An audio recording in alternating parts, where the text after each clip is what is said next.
दर्शक बंधु आसंतु जानिबा चलित वर्ष नवरात्रि रे माँ दुर्गा केउ बाहन रे आसुचंती एवं एहार प्रभाव समाज उपरे किपरि रहिबो। एही नवरात्रि रे कौन करिबा द्वारा माँकर कृपा प्राप्ति करि परिबा। हिंदू धर्म रे शक्ति पूजा को अधिक गुरुत्व दिया जाए। भक्त माने दुर्गा पूजा रे माँकर 9टी रूप को 9 दिन धरी पूजा करिथांती। माँकर से रूप गुड़िक हेउची शैलपुत्री, ब्रह्मचारिणी, चित्रघंटा, कुष्मांडा, स्कंदमाता, कात्यायनी, कालरात्रि, महागौरी एवं सिद्धिदात्री।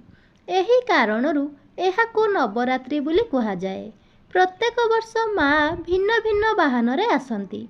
एहार प्रभाव लोकंक उपरे पड़े बोली विश्वास रहिछि।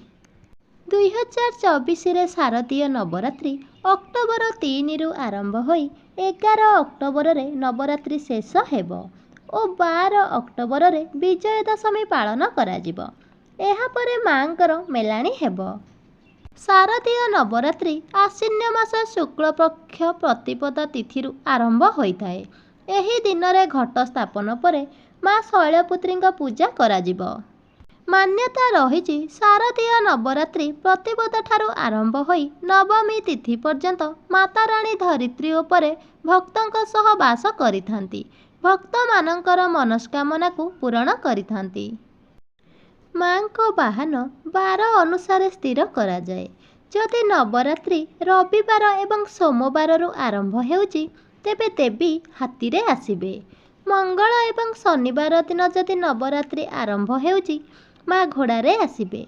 सेहीपरि जदि नवरात्रि गुरुवार किंबा शुक्रवार रे पड़ी थाए तेबे माँ सवारी रे आसीथांती। जेहेतु चलित वर्ष नवरात्रि गुरुवार ठारू आरंभ हेउची तेणु माँ सवारी पालिंगी रे आसिबे। शास्त्रवर्तीଙ୍କ मत अनुजाई जदि माँ दुर्गा सवारी रे आसंती एहा एक शुभ संकेत नुहे।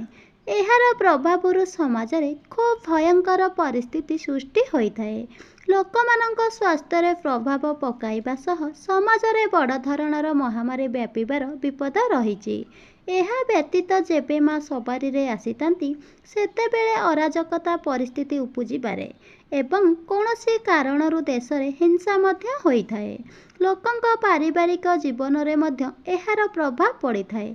तेणु नवरात्रि समय रे श्रद्धा और निष्ठापूर्वक माँ को पूजार्चना कले आपणक उपरे माँ को कृपा रहिबो।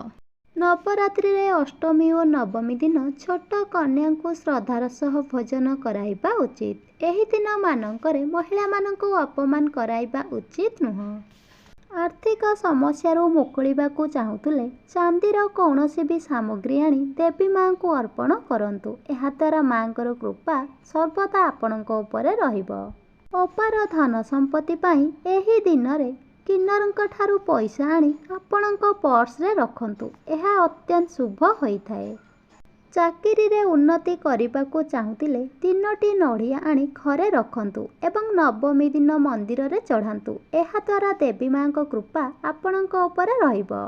आरोग्य रहिबाकू चाहुतिले नवरात्रि रो प्रथम दिन रु अंतिम दिन मध्य रे घर को गुआ घिओ आणंतु। एहा अत्यंत शुभ।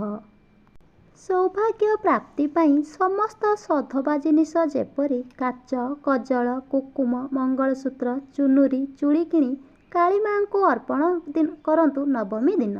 एहा अत्यंत शुभ होइताए।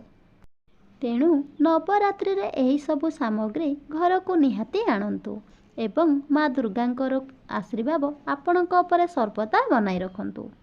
जदि भिडियोटी भल लागि थाए तारे लाइक